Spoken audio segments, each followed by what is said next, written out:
ನಮಸ್ಕಾರ ವೀಕ್ಷಕರೇ, city news Kannada ಚಾನೆಲ್ಗೆ ಸ್ವಾಗತ. ನಾನು ರಿಚಾ ವಿಬಿ. ಇಂದಿನ ಸಂಜೆಯ ಸುದ್ದಿ. ನೀಟ್ ಪ್ರಶ್ನೆ ಪತ್ರಿಕೆ ಸೋರಿಕೆ ಖಂಡಿಸಿ ಎನ್ಎಸ್ಯುಐ ಪ್ರತಿಭಟನೆ.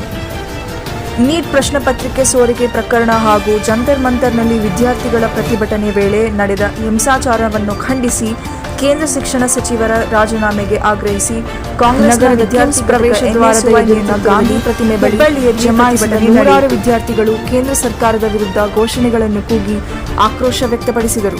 ಪ್ರತಿಭಟನೆ ವೇಳೆ ಸ್ಪೀಕರ್ನಲ್ಲಿ ಪ್ರತಿಭಟನಾ ಗೀತೆಗಳನ್ನು ಪ್ರಸಾರ ಮಾಡುತ್ತಾ ವಿದ್ಯಾರ್ಥಿಗಳು ಕೇಂದ್ರ ಸರ್ಕಾರದ ವಿರುದ್ಧ ತೀವ್ರ ವಾಗ್ದಾಳಿ ನಡೆಸಿದರು. ವಿವಿಧ ಕಾಲೇಜುಗಳ ನೂರಾರು ವಿದ್ಯಾರ್ಥಿಗಳು ಪ್ರತಿಭಟನೆಯಲ್ಲಿ ಭಾಗವಹಿಸಿದರು. ಈ ವೇಳೆ ಪೊಲೀಸರು ನಿಗದಿತ ಸ್ಥಳದಲ್ಲಿಯೇ ಪ್ರತಿಭಟನೆ ನಡೆಸುವಂತೆ ಸೂಚಿಸಿದ್ದರೂ ಕೆಲ ವಿದ್ಯಾರ್ಥಿಗಳು ಬ್ಯಾರಿಕೇಡ್ ಏರಿ ಪ್ರತಿಭಟನೆ ಮುಂದುವರೆಸಲು ಯತ್ನಿಸಿದರು.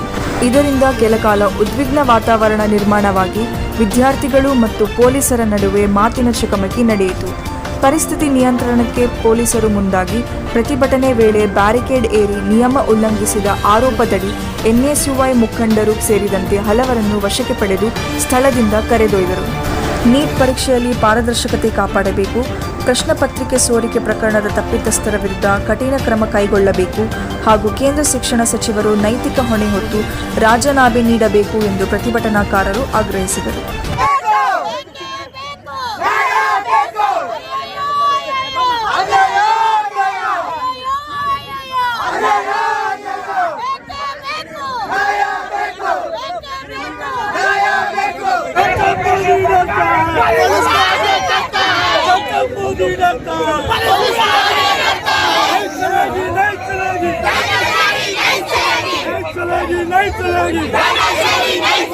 ಈ ದಿನ ನಮ್ಮ Karnataka institute of medical science ಏನಿದೆ ಕಿಮ್ಸ್ ಅಂತ, ಅದರ ಗಾಂಧಿ ಪ್ರತಿಮೆ ಹತ್ರ ಒಂದು ಪ್ರತಿಭಟನೆಗೆ ಕರೆ ನೀಡಲಾಗಿತ್ತು. ನಿನ್ನೆ ಅವರು ಅರ್ಜಿ ನೀಡಿ ಅನುಮತಿಯನ್ನು ಪಡ್ಕೊಂಡಿದ್ರು. ನಾವು ಸಾಕಷ್ಟು ಕ್ಲಾರಿಫಿಕೇಷನ್ ಕೇಳಿದ್ವಿ, ಅದರ ಕುರಿತಾಗಿ ಅವರು ಕ್ಲಾರಿಫಿಕೇಷನ್ ನೀಡಿದರು. ಆಮೇಲೆ ನಿಬಂಧನೆಗಳು ಒಳಪಟ್ಟಂತೆ ನಾವು ಅನುಮತಿಯನ್ನು ನೀಡಿದ್ವಿ.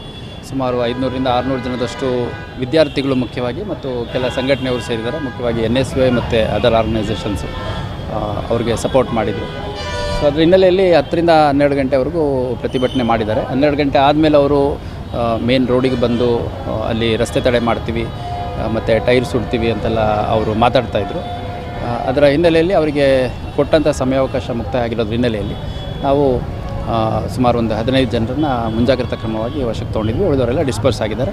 ವಶಕ್ಕೆ ತೊಗೊಂಡಿರೋವಂಥವ್ರಿಗೂ ಕೂಡ ನಾವು KP ಆ್ಯಕ್ಟಲ್ಲಿ ಒಂದು ಸಣ್ಣ ಪ್ರೋಟೋಕಾಲ್ ಇರುತ್ತೆ, ಪ್ರೊಸೀಜರ್ ಇರುತ್ತೆ, ಅದನ್ನು ಫಾಲೋ ಮಾಡಿ ನಂತರ ಅವ್ರನ್ನ ಬಿಡಲಾಗುತ್ತೆ.